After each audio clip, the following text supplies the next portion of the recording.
사람들은 흔히 이렇게 말한다. 가장 가까운 사람이 나를 제일 잘 안다. 그러나 나는 평생 기업을 경영하며 그 말이 얼마나 위험한 착각인지 수도 없이 보아왔다. 가까움은 이해의 깊이를 보장하지 않는다.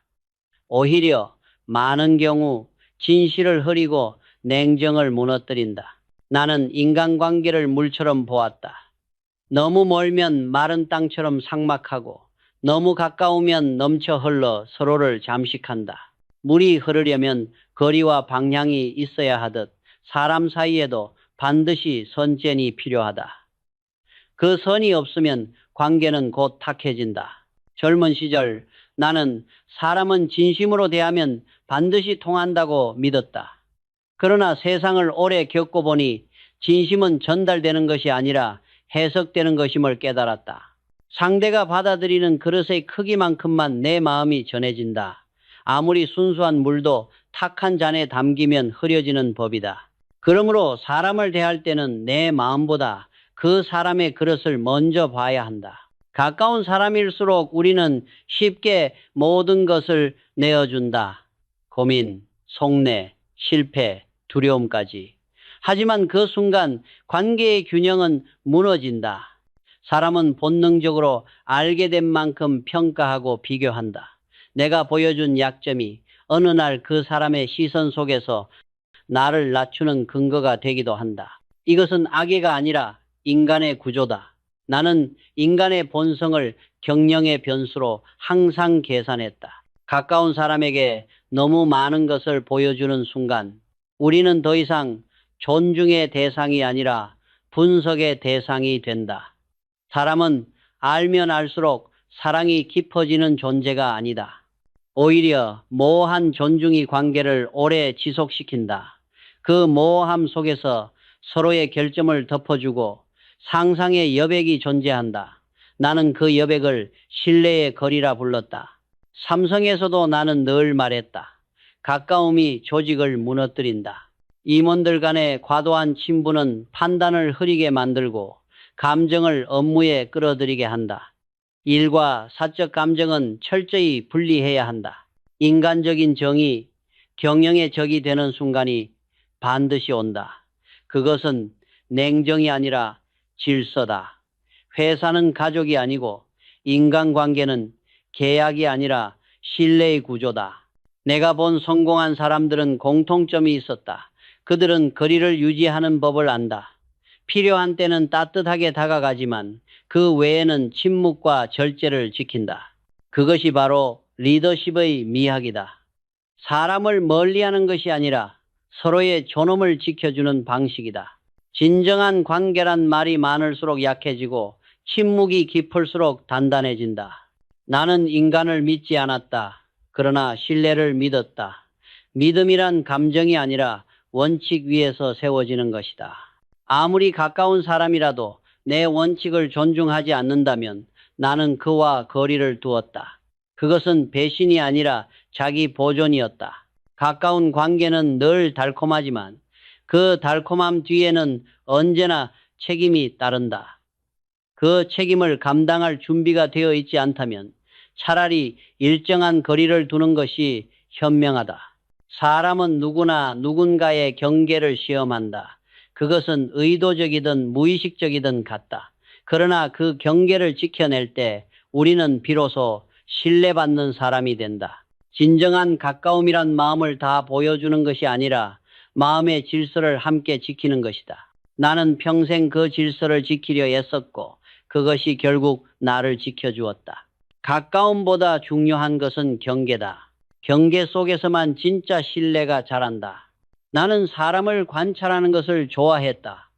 수십 년 동안 수많은 임직원, 협력사 대표, 경쟁자를 만났지만 그중 진정으로 오래 함께한 사람은 많지 않았다. 그 이유를 곰곰이 돌아보면 너무 많이 알았기 때문이었다. 인간은 지식이 아니라 인상으로 관계를 유지한다. 그러나 우리는 자꾸 상대를 이해하려 들다가 결국 그 사람의 실망스러운 면까지 마주하게 된다. 그리고 그때부터 관계는 서서히 균열이 간다. 나는 이런 말을 자주 했다. 사람을 너무 깊이 들여다보지 마라. 깊이 들여다보면 결국 한계를 본다. 내 자신조차 완벽하지 않은데 타인을 완전히 이해하겠다는 생각은 교만이다. 경영에서도 인간관계에서도 모른다는 여백이 필요하다. 여백은 신뢰의 공간이고 신뢰는 그 여백에서 자란다. 인간은 본능적으로 타인의 약점을 기억한다. 그 약점을 알게 되면 의식하지 않아도 마음속에 미묘한 우위감이 생긴다. 반대로 나의 약점을 보인 상대는 점점 나에게 위축된다. 이것이 인간의 구조다. 그래서 나는 늘 거리를 유지했다. 서로의 부족함을 모른 채 서로의 강점만을 보며 일할 수 있도록 말이다. 삼성에서 함께했던 사람들 중에는 늘 불만이 있었다. 회장님은 왜 우리 사생활을 알고 싶어 하지 않으십니까? 나는 웃으며 이렇게 대답했다. 나는 너의 일보다 너의 방향을 본다. 사람은 디테일이 아니라 방향으로 평가되어야 한다. 디테일은 언제든 바뀔 수 있지만 방향은 그 사람의 정신을 드러낸다. 나는 직원의 성격이나 습관보다 위기 앞에서 어떤 선택을 하는지를 주목했다. 그것이 인간의 본질이다. 가까운 관계에서도 마찬가지다. 우리가 타인을 너무 깊이 알려고 하면 언젠가는 그 안에 불편한 진실과 마주하게 된다. 그때 느끼는 실망은 관계를 갉아먹는다. 반대로 적당한 모호함은 존중을 남긴다. 저 사람은 어떤 생각을 할까 하고 남겨둔 여백이 관계의 긴장감을 살리고 그 긴장감이 관계를 오래 지속시킨다. 나는 늘 이렇게 말하곤 했다. 아름다운 관계는 투명하지 않다. 모든 것을 비추는 관계는 빛이 강한 만큼 그림자도 짙다. 우리는 서로의 전부를 볼 필요가 없다. 보지 않음으로써 지켜지는 평화가 있다. 그 평화가 신뢰의 기초다. 기업 경영도 마찬가지였다. 나는 모든 부서의 세세한 사정을 직접 알지 않았다. 그러나 원칙만은 분명히 세워두었다. 원칙이 있으면 굳이 세부를 파고들지 않아도 방향은 바로 선다. 인간관계도 다르지 않다. 모든 걸 공유하고 모든 걸 드러내는 관계는 언뜻 진실해 보이지만 오래가지 못한다. 신뢰는 공유의 총량이 아니라 비밀의 무게로 결정된다. 서로가 지켜주는 침묵이야말로 진짜 믿음이다. 인간은 정보를 통해 가까워지는 것이 아니라 인상을 통해 존중받는다. 좋은 인상은 꾸준함에서 나오고 꾸준함은 절제에서 온다. 그래서 나는 항상 내 감정의 언어를 조심했다. 말을 아끼면 냉정하다는 소리를 듣는다. 그러나 시간이 지나면 사람들은 그 침묵 속에서 신뢰를 읽는다. 나는 인간의 본질을 경영의 본질과 다르게 보지 않았다. 너무 많이 알면 냉정이 사라지고 냉정이 사라지면 판단이 흐려진다. 그때 기업도 무너지고 관계도 무너진다. 사람은 정보를 모아 신뢰하지 않는다. 오히려 모르기 때문에 믿을 수 있다. 나는 평생 사람을 경계하며 살았다. 경계한다는 것은 의심한다는 뜻이 아니라 선을 지킨다는 의미다.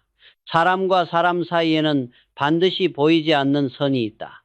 그 선을 지키는 사람은 신뢰를 얻지만 그 선을 넘는 사람은 결국 스스로 신뢰를 잃는다.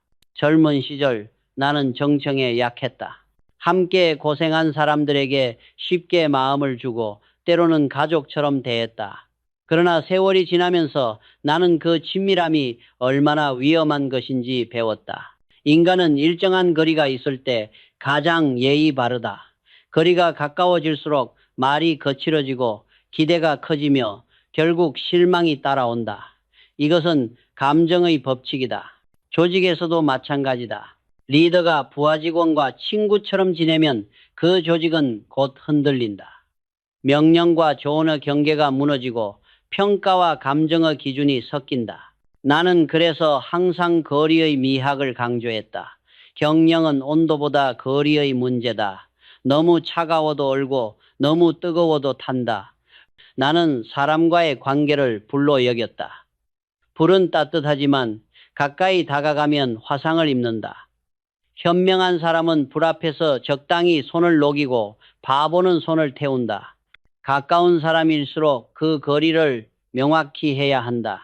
그 선이 바로 존중의 표시다. 누군가에게 이 선까지만이라는 경계를 주는 것은 냉정이 아니라 예의다. 선이 없다는 것은 서로의 권한과 책임이 뒤섞였다는 뜻이고 결국 누군가는 상처를 입는다. 나는 가족과도 임원들과도 그 선을 명확히 했다. 가족이라고 해서 회사의 자리에 앉히지 않았고 친구라고 해서 원칙을 바꾸지 않았다. 그것이 냉정처럼 보였지만 실은 그것이 모두를 지키는 길이었다. 사람은 누구나 본능적으로 상대의 경계를 시험한다. 이 정도는 괜찮겠지. 이만큼은 허용되겠지. 이 작은 생각들이 쌓여 관계를 무너뜨린다. 경계는 한번 흐려지면 다시 세우기 어렵다. 그렇기에 초반부터 분명히 해야 한다. 경영에서도 첫 계약의 조건이 회사의 문화를 결정하듯 인간관계에서도 첫 경계가 관계의 질서를 만든다. 나는 평생 원칙을 사람보다 앞세웠다. 감정은 흔들리지만 원칙은 흔들리지 않는다. 그래서 관계를 오래 가게 하려면 감정으로 시작해서는 안 된다. 감정으로 맺어진 관계는 감정으로 끝나고 원칙으로 맺어진 관계는 신뢰로 남는다. 사람은 감정에 끌리지만 신뢰는 이성으로 유지된다. 내가 만든 기업의 철학도 결국 이 원리 위에 있었다. 선을 지키는 조직은 결코 무너지지 않는다. 상하가 분명하고 역할이 명확하며 책임이 투명하다. 그것이 바로 질서이고 질서가 곧 신뢰다. 인간관계도 같다. 감정의 편안함보다 거리의 질서를 택해야 오래 간다. 가까운 사람에게 모든 걸 보여주는 것은 사랑이 아니라 욕심이다. 나를 이해해달라는 기대는 결국 실망으로 끝난다. 이해보다 존중이 먼저이고 존중은 거리에서 피어난다. 관계는 가까움으로 유지되지 않는다. 거리가 지켜질 때만 오래 산다. 나는 사람을 초대하는 일을 신중히 여겼다. 집이란 단순한 거주지가 아니다. 그 사람의 습관, 성향, 경제 수준, 그리고 마음의 질서가 그대로 드러나는 무대다. 그래서 나는 오래전부터 이렇게 말하곤 했다. 사람을 집으로 들이는 순간 그 사람의 시선 안에서 나의 격이 결정된다. 젊은 시절 나 역시 가까운 친구를 집에 초대했다가 관계가 멀어진 경험이 있었다. 그때는 이유를 알지 못했다. 하지만 세월이 흐르고 수많은 사람을 지켜본 뒤에야 알았다. 사람은 자신보다 나은 현실을 마주할 때 칭찬보다 비교를 먼저 느낀다. 그리고 비교는 곧 거리의 시작이다. 이것은 인간의 본능이자 자존심의 작용이다. 집을 보여준다는 것은 단지 공간을 공개하는 일이 아니다. 내 삶의 질서, 내 가치관, 내 일상의 수준을 그대로 노출하는 일이다. 그것을 받아들일 준비가 되어 있지 않은 사람에게 그 문을 열면 그 이후의 관계는 더 이상 예전과 같지 않다. 상대는 이유 없는 불편함을 느끼고 나는 설명할 수 없는 어색함을 안게 된다. 이것이 바로 집이 관계를 멀어지게 하는 이유다. 나는 늘 보여주지 않아야 할 것을 구분했다. 기업에서도 마찬가지다. 리더가 모든 속사정을 직원에게 보여주는 순간 존경은 사라지고 판단이 시작된다. 가정에서도 친구 사이에서도 다르지 않다. 모든 것은 보여주는 순간부터 평가의 대상이 된다. 그렇기에 나는 늘 절제했다. 가까운 사람에게도 내 집의 안을 다 보여주지 않았다. 공간의 비밀이 곧 인간의 품격이다. 내가 경영자로서 만난 수많은 사람 중에는 부를 과시하거나 생활을 자랑함으로써 관계를 유지하려는 이들이 있었다. 하지만 그런 관계는 오래가지 않는다. 사람은 돈을 동경하지만 동시에 그 돈을 가진 사람을 경계한다. 그것이 질투이고 질투는 모든 신뢰를 녹인다. 그래서 나는 언제나 내 환경을 숨겼다. 필요한 자리에서는 절제된 격식을 보였지만 일상에서는 단정한 검소함을 유지했다. 검소함은 사람의 마음을 편하게 만들고 격식은 관계의 질서를 세운다. 이 두 가지가 함께 있어야 진짜 신뢰가 생긴다. 직장에서도 집의 공개는 신중해야 한다. 특히 젊은 사람일수록 더욱 그렇다. 내가 젊은 직원에게 늘 하던 말이 있다. 너의 공간을 보여주지 마라. 그곳엔 너의 수준, 너의 약점, 그리고 타인의 오해가 함께 숨어 있다. 집이 좋으면 시기와 질투를 낳고 집이 검소하면 동정과 판단을 낳는다. 결국 어떤 형태로든 인간은 비교의 동물이다. 그래서 나는 이렇게 정리한다. 집은 마음이 평온한 사람에게만 보여주는 곳이다. 상대가 그 공간을 평가하지 않고 나 또한 그 반응에 흔들리지 않을 자신이 있을 때만 초대해야 한다. 그 준비가 되어 있지 않다면 차라리 만나지 않는 편이 낫다.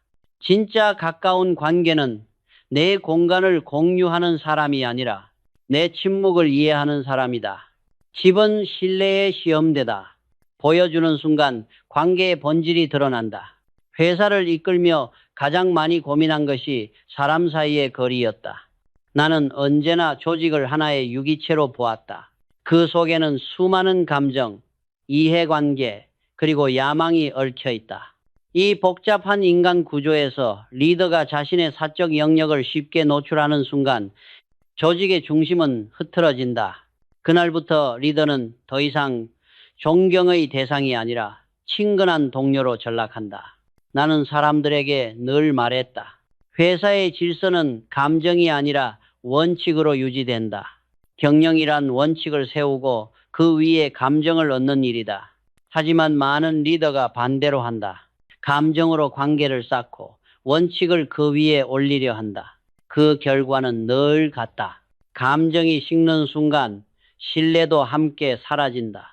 나는 임직원과의 식사 자리에서도 일정한 거리를 유지했다. 그들이 편히 이야기하도록 배려하되 내 사적인 이야기는 절대 꺼내지 않았다. 리더의 일상은 늘 관찰의 대상이 된다. 사람들은 상사의 취향, 말투, 가정사까지 기억하고 그것으로 그 사람을 해석한다. 나는 그 시선을 누구보다 잘 알고 있었다. 그래서 사소한 농담 하나, 식사 메뉴 하나에도 의도를 담았다. 리더의 무심한 행동 하나가 조직 문화를 만든다. 사람은 자신보다 높은 위치의 인간을 본능적으로 관찰한다. 존경심이든 질투든 그들의 시선은 늘 위를 향한다. 따라서 리더는 자신이 어떤 모습을 보여주느냐 보다 무엇을 보여주지 않느냐에 더 신중해야 한다. 내가 젊은 간부들에게 강조하던 말이 있다. 가까이 하려 하지 말고 명확히 보이게 하라. 친밀함이 신뢰를 만든다고 착각하는 이들이 많지만 조직에서는 명확함이 신뢰를 만든다. 리더의 권위는 거리에서 자란다. 그 거리가 멀수록 냉정해 보이지만 그 냉정 속에서 사람들은 안정감을 느낀다. 나는 삼성 안에서 무섭다는 말을 자주 들었다. 그러나 나는 그것을 두려워하지 않았다. 리더가 두려움의 대상이 될 수 있다면 그 조직은 질서를 유지할 수 있다. 두려움은 존경의 반대가 아니다. 두려움은 신뢰의 초석이 된다. 리더가 사적 영역을 쉽게 열어버리면 그의 결정은 감정의 잣대로 평가받는다. 회장님은 저 사람을 좋아하니까 그렇게 결정했겠지. 이 한마디면 리더십은 무너진다. 나는 내 감정이 누군가에게 익히지 않도록 철저히 관리했다. 심지어 가족에게도 회사 이야기는 하지 않았다. 감정이 원칙을 오염시키는 것을 나는 무엇보다 경계했다. 리더십의 본질은 통제다. 그 통제는 타인에 대한 지배가 아니라 자기 자신에 대한 절제에서 시작된다. 자기 감정과 사생활을 통제하지 못하는 사람은 결코 타인을 이끌 수 없다. 회사를 운영한다는 것은 인간의 감정을 숫자로 환산하고 원칙으로 제어하는 일이다. 그 냉정 속에서만 따뜻한 결과가 나온다. 나는 직원들과 인간적으로 친하지 않았다. 그러나 그들은 나를 신뢰했다. 그 신뢰는 감정이 아니라 구조에서 왔다. 조직이란 결국 인간의 집합체이지만 감정이 아니라 질서로 움직여야 오래간다. 감정은 순식간에 식지만 질서는 세대를 넘는다. 리더는 친해질 필요가 없다. 명확해야 하고 일관되어야 한다. 나는 사람을 파악할 때 그가 일할 때보다 쉴 때를 더 눈여겨보았다. 일의 순간에는 누구나 가면을 쓴다. 성과를 내야 한다는 긴장감이 그 사람을 일정한 틀 속에 가두기 때문이다. 그러나 여행을 떠나면 인간의 본 모습이 드러난다. 그곳에는 규칙도 상하관계도 통제도 없다. 자연스러운 환경 속에서 진짜 성품이 나온다.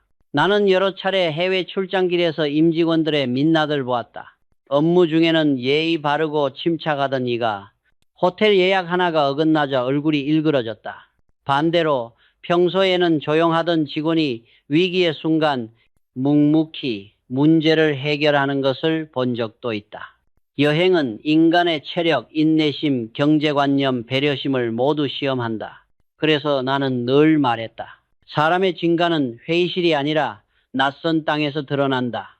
친한 사람과의 여행이 관계를 망친다는 말을 나는 믿는다. 사람은 같은 목적지를 향할 수는 있어도 같은 속도로 걷지는 못한다. 그 차이를 견디지 못하면 결국 서로를 원망하게 된다. 누군가는 더 보고 싶어 하고 누군가는 더 쉬고 싶어 한다. 그 작은 불일치가 쌓이면 감정의 균열이 된다. 나는 그래서 늘 강조했다. 함께 가는 사람보다 함께 맞추는 사람이 중요하다. 여행 중에 사람의 진짜 교양이 나온다. 돈을 쓸 때의 태도, 낯선 사람을 대하는 말투, 불편한 상황에서 보이는 얼굴, 이것이 그 사람의 수준이다. 평소에는 감춰지던 성격이 피로 속에서 자연스럽게 드러난다. 나는 이런 상황을 통해 사람을 평가했다. 위기 속에서 짜증이 아니라 침묵을 택하는 사람, 불편함 속에서도 배려를 잃지 않는 사람, 그런 사람은 결국 큰 일을 맡겨도 흔들리지 않는다. 여행을 통해 얻은 또 하나의 교훈이 있다. 인간의 진짜 품격은 여유에서 보이는 것이 아니다.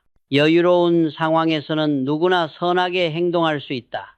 그러나 불편하고 힘든 상황에서 드러나는 태도, 그것이 그 사람의 본성이다. 나는 기업에서도 같은 원리를 적용했다. 사업이 잘 될 때보다 위기 때의 태도를 중시했다. 긴장 속에서도 침착함을 유지하는 사람이 진짜 강한 사람이다. 여행이란 결국 인생의 축소판이다. 짧은 시간 안에 협력, 갈등, 양보, 피로, 감정을 모두 경험한다. 그래서 나는 젊은 시절 직원들에게 종종 말했다. 같이 여행을 가봐라. 그러나 다시 가고 싶지 않다면 그 사람은 네 인생의 동반자가 아니다. 여행에서 맞지 않는 사람은 인생에서도 맞지 않는다. 그만큼 여행은 관계의 리트머스 시험지다. 나는 언제나 홀로 여행하는 것을 두려워하지 않았다. 혼자 있을 때 인간은 생각한다. 함께 있을 때는 대화하지만 혼자 있을 때는 자신과 대화한다. 그 침묵의 시간에서 진짜 통찰이 나온다. 그래서 나는 말했다. 혼자 여행할 줄 모르는 사람은 자신과도 화해하지 못한 사람이다. 인생은 결국 긴 여정이다. 잠시의 편안함보다 끝까지 함께 걸을 수 있는 관계가 더 중요하다. 여행에서 드러나는 본성은 곧 인생에서 드러나는 태도다. 리더든 친구든 함께 가는 사람이 아니라 끝까지 버티는 사람을 곁에 두어야 한다. 여유로울 때는 누구나 선하다. 그러나 긴장 속에서도 무너지지 않는 자만이 진짜 품격을 가진다. 나는 평생 수많은 부탁을 받으며 살았다. 사업이 커질수록 재산이 늘어날수록 사람들의 부탁은 끊이지 않았다. 도와달라는 말, 한 번만 봐달라는 말, 심지어 불가능한 일을 기대하는 사람도 있었다. 그럴 때마다 나는 스스로에게 물었다. 이 부탁을 들어주는 것이 진심으로 옳은가? 아니면 단지 나의 약함인가? 거절을 못하는 사람은 결국 자신을 잃는다. 그들은 착하다는 평판을 얻지만 그 평판이 오래가진 않는다. 왜냐하면 친절에는 기준이 없기 때문이다. 한 번 들어준 부탁은 두 번째 부탁을 낳고 두 번째는 곧 당연함으로 바뀐다. 그때부터 상대는 고마움을 잃고 나는 원망을 얻게 된다. 이것이 거절하지 못한 선회가 관계를 망치는 과정이다. 나는 원칙을 세웠다. 감정으로 들어준 부탁은 반드시 후회로 돌아온다. 그래서 부탁을 받을 때마다 냉정하게 계산했다. 그 부탁이 나의 가치와 원칙 안에 있는가? 그렇다면 도와준다. 그렇지 않다면 미안해하지 않는다. 거절은 무정함이 아니라 자기 질서의 선언이다. 사람은 그 질서를 통해 나를 판단하고 시간이 지나면 그 질서가 신뢰로 변한다. 리더에게 가장 위험한 것은 모든 사람을 만족시키려는 욕심이다. 나는 직원들에게도 친척에게도 심지어 자식에게도 모두에게 공평할 수 없다는 사실을 인정했다. 공평하려 애쓸수록 불만이 늘어나고 결국 아무도 만족하지 않는다. 그 대신 나는 명확함을 선택했다. 어디까지 도와줄 것인지, 어떤 상황에서는 거절할 것인지 그 기준을 분명히 말했다. 그 명확함이 사람들의 신뢰를 낳았다. 사람들은 거절을 두려워한다. 관계가 끊길까, 나쁜 사람으로 보일까 걱정한다. 그러나 진짜 인연은 거절 한 번으로 무너지지 않는다. 거절 앞에서 등을 돌리는 사람이라면 그 관계는 애초에 오래갈 가치가 없었다. 나는 오히려 거절을 통해 사람을 걸러냈다. 거절을 이해하는 사람은 나의 기준을 존중했고, 거절에 분노하는 사람은 나의 존재를 이용하려 했던 사람이다. 한 번은 오랜 거래처 대표가 내게 찾아와 계약 규정을 어겨달라고 부탁했다. 그는 과거에 나를 도왔던 사람이었다. 그러나 나는 단호히 말했다. 덕분은 기억하되 원칙은 예외가 없다. 그는 처음엔 실망했지만 결국 다시 내게 고마움을 전했다. 시간이 지나면 사람은 깨닫는다. 거절이 배신이 아니라 신뢰의 또 다른 형태였다는 것을. 거절은 단호해야 하지만 무례해서는 안 된다. 이유를 성의 있게 설명하고 대안을 제시하라. 그 과정이 바로 품격 있는 거절이다. 나는 상대의 체면을 지키면서도 내 원칙을 흔들리지 않게 유지했다. 이것이 리더십의 본질이다. 결국 인간관계란 선을 긋는 기술이다. 그 선을 무너뜨리는 친절은 배려가 아니라 나약함이다. 거절은 싸움을 만드는 것이 아니라 신뢰의 균형을 세우는 일이다. 나는 내 인생에서 수많은 문을 닫았지만 그 닫힌 문들 덕분에 내가 세운 세계가 지켜졌다. 거절은 냉정이 아니다. 오히려 신뢰를 오래 지키는 가장 따뜻한 기술이다. 나는 평생 단호하게 말하되 차갑게 들리지 않도록 노력했다. 말의 온도는 리더의 품격을 결정한다.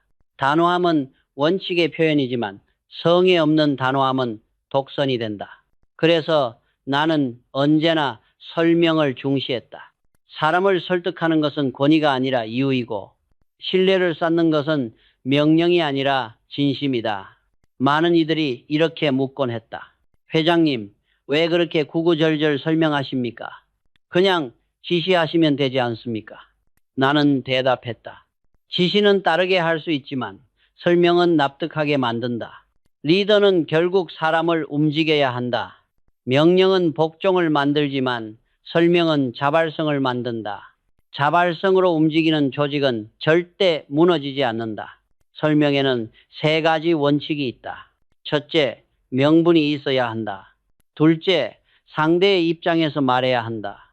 셋째, 마지막 한마디는 따뜻해야 한다. 나는 언제나 이 3가지를 지켰다. 냉정한 이유만 말하면 상대의 자존심이 무너진다.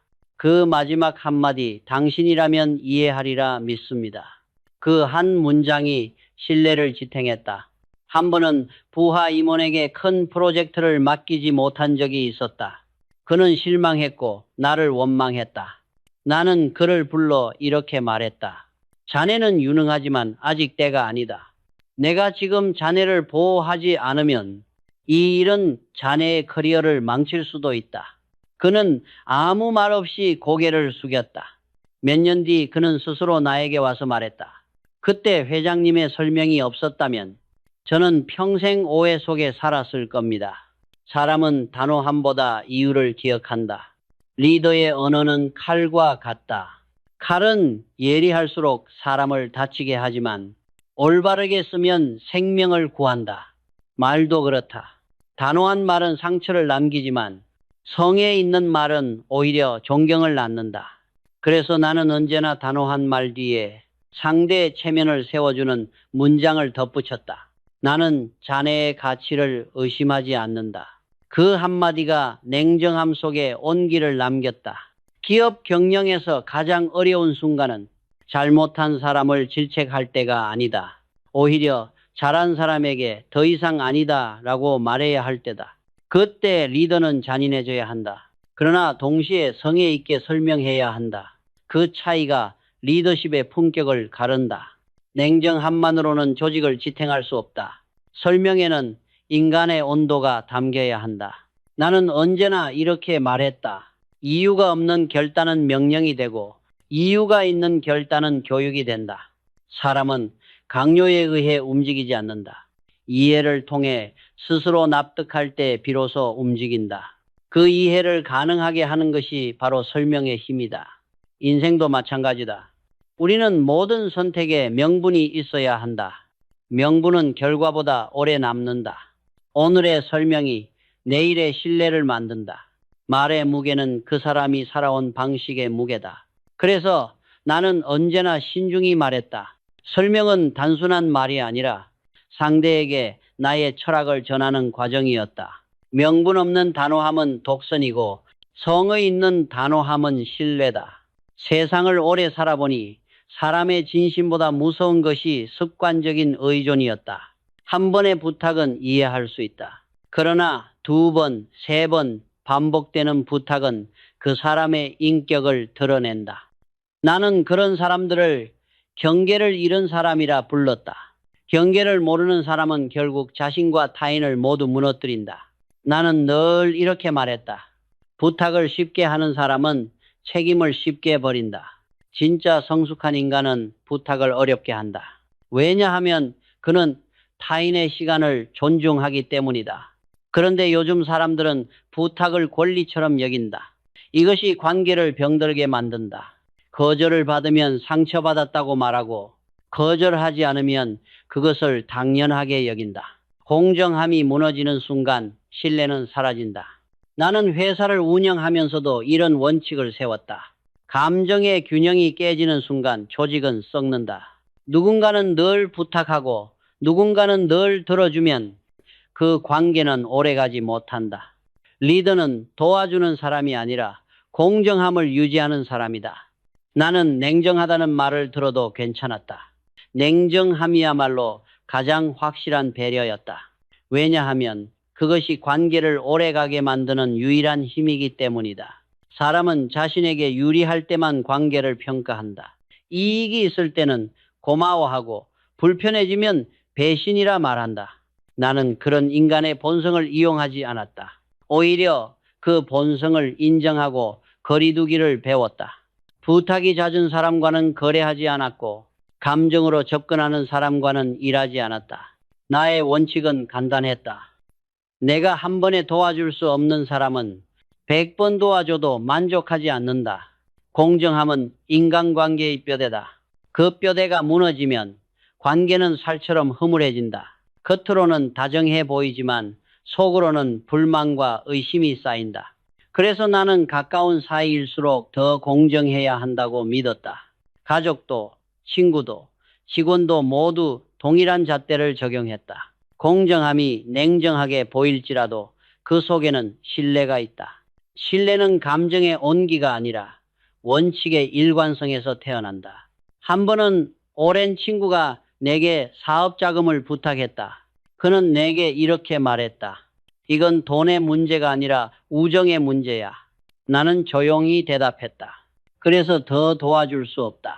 우정이 돈보다 소중하다면 돈이 우정을 망치게 두지 말자. 그날 이후 그는 나를 이해하지 못했지만 세월이 지나 그가 먼저 찾아와 고개를 숙였다. 회장님 말씀이 옳았습니다. 그때 받았다면 저는 당신을 평생 이용했을 겁니다. 부탁이란 인간의 관계를 시험하는 도구다. 그 부탁 앞에서 우리는 서로의 품격을 드러낸다. 한쪽은 양심을, 한쪽은 자존심을 지켜야 한다. 그 균형이 무너지면 관계는 오래가지 않는다. 나는 그렇게 수많은 사람을 떠나보냈지만 남은 사람들과는 평생 신뢰를 나누었다. 공정함은 냉정한 것이 아니다. 그것은 인간관계를 지탱하는 유일한 온도다. 인간관계로 고통받지 않은 사람은 없다. 나 또한 예외가 아니었다. 배신도 겪었고 오해도 받았으며 때로는 나 스스로도 누군가를 실망시켰다. 그러나 나는 그 모든 경험을 손실로 여기지 않았다. 오히려 그것이 내 인생의 가장 값진 자산이었다. 나는 인생을 하나의 거대한 경영으로 보았다. 사업에는 손익이 있고 인간관계에는 감정의 회개가 있다.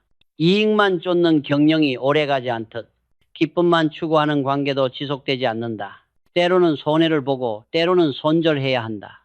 그 과정이 바로 사람 공부다. 나는 실패한 관계를 통해 인간의 본질을 배웠다. 어떤 사람은 칭찬에 약했고 어떤 사람은 책임 앞에서 도망쳤다. 그리고 극히 소수만이 어려운 상황에서도 끝까지 신의를 지켰다. 그 소수를 발견하기 위해 나는 수많은 관계의 실패를 감수했다. 리더에게 필요한 것은 많은 사람을 아는 것이 아니라 신뢰할 수 있는 몇 사람을 알아보는 능력이다. 세월이 흐르면서 나는 깨달았다. 관계의 고통은 나를 단단하게 만들었다. 사람이 나를 배신할 때마다 나는 나 자신을 더 믿게 되었다. 타인의 인정이 사라질수록 내 원칙이 선명해졌다. 인간의 관계는 언제나 불완전하지만 그 불완전함 속에서 우리는 성장한다. 나는 늘 말했다. 사람은 배워서 성장하지만 관계를 통해 완성된다. 경영도 사람의 일이다. 좋은 제품보다 좋은 사람이 회사를 세우고 좋은 사람보다 공정한 관계가 회사를 지탱한다. 인간관계의 질서가 곧 기업의 질서다. 나는 관계를 관리하는 법을 배운 뒤에야 비로소 회사를 진정으로 운영할 수 있었다. 사람은 거울이다. 누구를 곁에 두느냐가 곧 나의 수준을 비춘다. 그래서 나는 항상 내 주변을 정리했다. 내 에너지를 갉아먹는 사람보다는 조용히 내 방향을 지켜주는 사람과 함께 했다. 관계는 많을 필요가 없다. 깊고 맑으면 그것으로 충분하다. 나는 인생의 마지막까지 이렇게 생각했다. 사람으로 인해 아픈 건 당연하다. 그 고통이 나를 단단하게 만든다. 인간관계의 상처를 두려워하지 마라. 그 상처 속에서 원칙이 생기고 원칙 속에서 품격이 자란다. 결국 인생은 사람을 통해 배우고 사람을 통해 완성되는 것이다. 사람이 가장 큰 자산이다. 그리고 사람을 배우는 고통이 인생의 가장 값진 수익이다.